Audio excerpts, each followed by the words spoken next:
Calcutta was virtually painted red this week.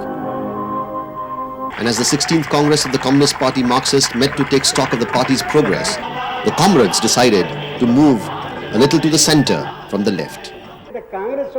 Introducing the draft political resolution of the Communist Party Marxist CPM, Party General Secretary Harkishan Singh Surjeet said the party alone could not meet the challenge to the nation's unity.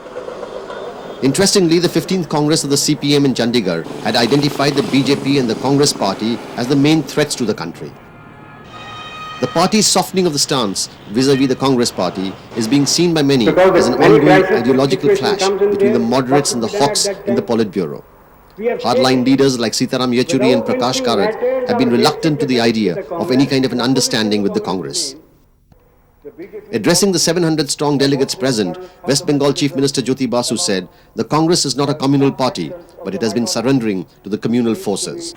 With the Congress being the main rival of CPM in the two communist-ruled states of Kerala and West Bengal, the moot question, however, is how will the left manage the contradictions created out of an understanding with the Congress? The Central Committee of the CPM, which consists of hardline leaders of the left, had then scuttled a move to propel Mr. Basu into the hot seat.